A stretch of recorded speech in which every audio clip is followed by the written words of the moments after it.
अस्सलाम वालेकुम व्यूअर्स, मेरा नाम मोहम्मद इमरान है। मैं अपने चैनल पाक न्यूज़ आपसे आप लोग को खुशामदीद कहता हूँ और नए आने वाले से पीला काइंडली चैनल को सब्सक्राइब कर दे और बेल आइकन को दबा दे ताकि टाइम टू टाइम हमारी वीडियोस आपके पास पहुंचती रहे। व्यूअर्स, आज हम आपको बताएंगे उस फैसले के मतलब जो कल सुप्रीम कोर्ट ने काजी साहब ने सुनाया जनाब। उससे एक दिन पहले हम लोग आपको ये बात एक शॉर्ट के जरिए आपको बता चुके थे कि जनाब काजी साहब क्या फैसला देने वाले हैं। हम अभी आपको वो शॉर्ट दिखाएंगे कि हमने क्या आप लोगों को बताया था कि कल जो फैसला आएगा वो बल्ले के खिलाफ आएगा, ना कि पीटीआई के हक में आएगा। क्योंकि हमें पता है काजी साहब किन स्टेयर्स के जरिए यहाँ तक पहुँचे हैं और उनको उन्होंने क्या जवाब देना है, इसलिए हमारे ज़राए ने हमें पहले ही ये बात से बाखबर कर दिया था कि जनाब जो फैसला आने वाला है आप वो अनाउंस पहले कर सकते हैं कि बल्ला पीटीआई से वापस ले लिया जाएगा। तो ये सुनिए कि हमने आपको क्या बताया। अस्सलाम वालेकुम व्यूअर्स, बल्ले के निशान के लिए जनाब इलेक्शन कमीशन जो है वो सुप्रीम कोर्ट पहुंचा हुआ है और फैसला जो है कल सुप्रीम कोर्ट सुनाएगी। जराए के मुताबिक फैसला जो है वो ये सुनाया जाएगा कि बल्ला पीटीआई को वापस नहीं किया जाएगा। अगर बल्ला पीटीआई को वापस किया जाता है तो जनाब चीफ जस्टिस ऑफ पाकिस्तान जो है वो किस मुंह से उन लोगों के सामने जाएंगे जो लोग उनको इस सीट तक लेकर आए हैं। तो व्यूवर्स, आपने फिर सुना कि हमने क्या बताया था। फैसला ऐन उसी के मुताबिक आया जो हमने आप लोगों को बताया था। जनाब अब हम आके आपको मजीद बता सकते हैं कि पीटीआई के साथ क्या होने जा रहा है। पीटीआई को बल्ला वापस लेकर मैदान में ऐसे ही छोड़ दिया गया है कि जाए आप आज़ाद हैसियत के अंदर जाके इलेक्शन लड़ें, उसके बाद आप लोग जो आकर इसके अंदर दोबारा से पीटीआई में शामिल हो सकते हैं, शमूलियत आपकी हो सकती है। अभी तक पीटीआई को प्रॉपर कोई निशान अलॉट नहीं हुआ, जबकि दूसरी जानब एक बल्लेबाज के नाम से भी एक बंदे को इंट्रोड्यूस करवाया गया है पीटीआई एन के नाम से। जनाब ये एक ऐसी साजिश है, इसको रचाया गया है। उसकी वजह यह है कि अवाम जो है वो धोखे का शिकार हो और जो पीटीआई का अपना वोट बैंक है वो टूटे। अब जो बल्लेबाज है उसने अपने नाम के साथ पीटीआई लिखा हुआ है और उसके साथ एन का लफ्ज़ जो है वो उसका एडिशन किया गया है। अब उसमें आपको बताएं कि ये जो हकीकी पीटीआई की बात कर रहे हैं जनाब, ये लोग वो लोग हैं जो इन लोगों ने तैयार किए हैं, जिन लोगों को नवाज शरीफ साहब ने तैयार किया था। अब सिर्फ ताजपोशी बाकी है नवाज शरीफ साहब की। इसके अलावा तमाम तर level playing field as per जो कमिटमेंट थी विद नवाज शरीफ वो पूरी कर दी गई है। जनाब काजी फायज ईसा साहब ने कल तमाम तर रोल अदा किए हैं। जिस वक्त काजी फायज ईसा साहब के पास वो 5 से 6 जो कैंडिडेट्स थे पीटीआई के वो हाजिर हुए हैं, मैं उसी वक्त तमाम तर अपने जानने वालों को ये बात कह चुका था कि जनाब फैसला आ जाए या फैसला कल आए, फैसला वही होगा जो हमने आपको बताया है। तो एज इट इज उसी चीजों को बहाना रखते हुए कि जी आपने इन 14 जो कारकुन है इनको आपने अरकान को इलेक्शन जो है वो लड़ने की इजाजत क्यों नहीं दी। जनाब देखें, पीटीआई है, नून लीग है, पीपल्स पार्टी है, वो अपनी मर्जी के मुताबिक ही लोगों को जो पार्टी इलेक्शन होता है वो लड़वाते हैं। उसके अलावा वो किसी को नहीं लड़वाते। वो उनकी मर्जी है, वो जिसको मर्जी अपॉइंट करें, जिसको मर्जी वो चाहे लड़वाएं, जिसको मर्जी चाहे ना लड़वाएं, जिसको मर्जी चाहे टिकट दें, जिसको मर्जी चाहे ना टिकट दें।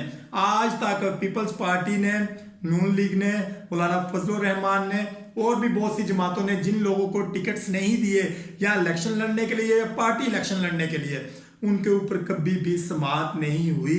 जबकि वकील साहब का ये कहना था चीफ जस्टिस साहब को कि अगर इनको किसी भी किस्म की कोई प्रॉब्लम है तो जो आयन कहता है वो ये कहता है कि ये सिविल कोर्ट जा सकते हैं, ना कि आप इनको डायरेक्टली जो है वो सुप्रीम कोर्ट में बुलाएं। सॉरी, आपको ये बात बताएं जनाब कि जिस वक्त काजी फायज ईसा साहब ये समाअत कर रहे थे तो आपको ये चीज बखूबी नजर आ रही होगी। जिन लोगों ने कल की ये हेयरिंग सुनी है वो लोग ये बात मेरी बात से बिल्कुल मुतफिक हो गए कि काजी फायज ईसा साहब ने वो तमाम तर रोल अदा किए हैं जो एक गवाह करता है, जो एक पिटिशनर करता है, जो एक वकील करता है, जो एक जज करता है। जो काजी होता है, जो जस्टिस होता है, उसका काम नहीं होता ये तमाम तर चीज़ें वो खुद करें। उन्होंने ऐसे ऐसे पॉइंट्स निकाल कर जनाब दिए हैं जो किसी को भी साइड लाइन लगाने के लिए काफ़ी होते हैं। काजी फायज ईसा साहब ने पीटीआई को साइड लाइन लगाने में कोई कसर नहीं छोड़ी, और आपको वो जो दो जजेस है नकवी साहब और जस्टिस एहसन अल इजाज साहब जो है, इजाजुल एहसन साहब जो है वो साइड लाइन हुए हैं, जिन्होंने रिजाइन किया। उसकी रीज़न ही आज का ये फैसला थी। मैं आपको बता रहा था, ये भी मैंने एक व्लॉग बनाया था कि जनाब इन लोगों को जो जिन लोगों ने ये इस्तीफा दिया है और इस्तीफा एक्सेप्ट हुआ है, इन लोगों ने इस्तीफा इसी वजह से दिया है कि उनको गैर आईनी जो है वो इकदाम करने के लिए कहा जा रहा था कि आप पीटीआई के खिलाफ फैसला दें, और ये कड़ियां अगर आप मिलाएं तो ये कड़ियां बहुत दूर तक जाएंगी। पीटीआई टूट चुकी है जनाब इस वक्त तक after decision of chief justice of Pakistan, और उसके बाद अब बारी है इमरान खान साहब की, क्योंकि नवाज शरीफ साहब की एक लास्ट ख्वाहिश बाकी है, वो ये है कि फैसला सुनाया जाए इमरान खान साहब का।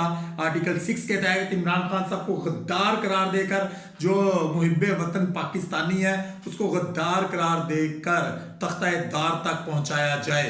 आपको ये बात बताएं कि नवाज शरीफ साहब की अभी ये ख्वाहिश और मरियम बीबी की ये ख्वाहिश पेंडिंग है, ये किसी वक्त भी इसके ऊपर इम्प्लीमेंट हो सकता है, और उसकी कड़ियां उन दो इस्तीफों के साथ भी जुड़ी होंगी लाजमी, क्योंकि उस फैसले में भी उनकी जो हमायत ज़रूरी थी, तो इसीलिए उन्होंने रिजाइन कर दिया जनाब।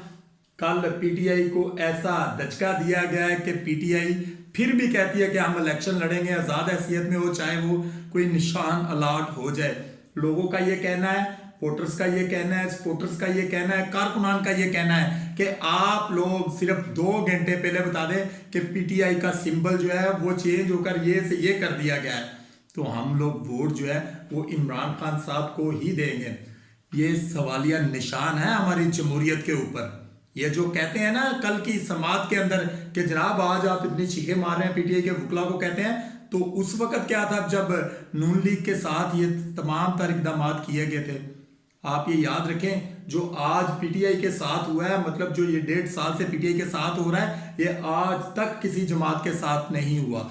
अगर इस तरह किसी एक जमात के साथ भी होता तो आपको वो पाकिस्तान में अब तक ये जमात नजर ना आती, बल्कि वो यूके या वो दुबई निकल चुके होते। पाकिस्तान की आप बार बार कह रहे हैं जी आप लूली लंगड़ी जो है वो जमहूरियत ना दिखाएं पीटीआई के अंदर, हमें एक मुस्तहकम जमहूरियत चाहिए। आप मुझे ये बात बताएं कि आप कौन सी जमहूरियत की बात कर रहे हैं काजी साहब? काजी साहब का फैसला ऐसे था जैसे एक नॉर्मल जज, एक सिविल जज फैसला दे रहा होता है। आपने वीडियो लिंक्स के जरिए जो ये अदालत लगाना शुरू की है ना, इसमें अवाम आपको बहुत अच्छे तरीके से जान चुकी है कि आप लोग क्या फैसले दे रहे हैं, क्या मेरिट पे दे रहे हैं, या ये तमाम तर जमहूरियत को जो है वो डी एस्टेब्लिशमेंट के सामने जो है वो पेश किया जा रहा है, या जमहूरियत जो है वो आमरीत के बलपोते पर पल फूल रही है। ये ज़रा सोचने की बातें हैं। आप एक मुस्तहकम जमहूरियत की बात करते हैं काजी साहब, आपके जो फैसले हैं ना ये जमहूरियत की तरफ नहीं जाते, ये तो दौर ही आमरीत का है। फिर आपको फैसला लिख के दिया जाता है, आप आकर बैठ कर फैसला सुना देते हैं। आप हेयरिंग करते हैं, उसके बाद आप किसी वकील की सुनते नहीं हैं। आप कहते हैं कि जी आपने इलेक्शन इस्लामाबाद में क्यों नहीं करवाया। आपकी अदालत लगी हुई है जनाब, मोअज़्ज़ज़ अदालत, जनाब चीफ जस्टिस काजी फायज ईसा साहब, आपकी अदालत में एक वकील आपके साथ सामने खड़ा होकर अपने दलाइल पेश करने की कोशिश कर रहा है, आप उसको शटअप कॉल दे रहे हैं, और उसी दौरान जनाब इस्लामाबाद पुलिस उसके घर के ऊपर दावा बोल देती है। गौहर बैरिस्टर जनाब जो दुराने समात ही आपकी जो अदालत को वो आपसे इजाजत मांगकर छोड़कर चले गए। आपने क्या लीगल एक्शन लिया उसके लिए? आप कहते हैं कि इलेक्शन, पार्टी इलेक्शन इस्लामाबाद में क्यों नहीं हुए? अगर एक जो नामजद इस वक्त चेयरमैन पीटीआई बनाए गए हैं इमरान खान साहब की तरफ से, उसका घर महफूज नहीं है, तो क्या वो लोग महफूज होते जो पार्टी इलेक्शन के लिए वहां पे पहुंचते?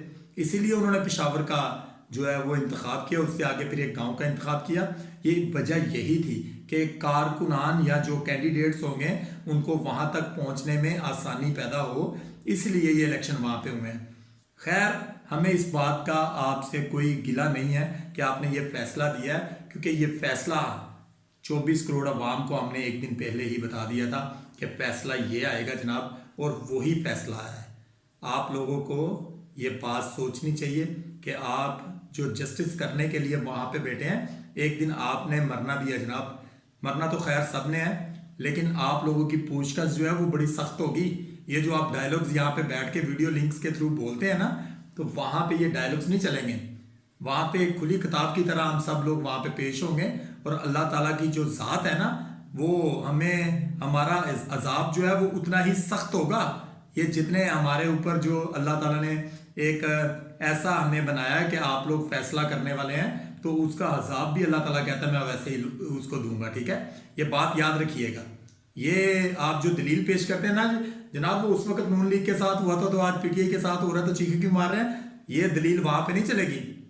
वहां पे लग पता जाएगा आप लोगों को जो आपने फैसले सुनाए हैं आज तक। ये पीटीआई के फैसले की बात नहीं हो रही, आज तक जितने भी झूठे फैसले आपने सुनाए हैं उसके ऊपर आप लोगों को ऐसा पता चलेगा कि आपके पीछे किसी ने आना नहीं है। अल्लाह ताला खुल्लम खुला फरमाता है कि हर बंदे ने अपना हिसाब देना है, ना माँ ने आके देना है, ना बाप ने देना है, ना बेटी ने, ना बेटे ने। जिसके लिए ये सारा पैसा, ये डॉलर्स इकट्ठे हो रहे हैं जनाब, उन्होंने आपकी आके कब्र को ठंडा नहीं करना, यही बात याद रखिएगा। बहरहाल जी, अल्लाह ताला हमारे मुल्क के ऊपर किसी ऐसे हुक्मरान को मुसल्लत करे जो हमारे मुल्क को कानून, शरीयत और इस्लाम के मुताबिक चलाए, और हमें इन जैसे जालमों से बचाए। आमीन सुम आमीन। अपना अपनी फैमिली का ख्याल रखिएगा, जहां भी रहे खुश रहे। पाकिस्तान जिंदाबाद।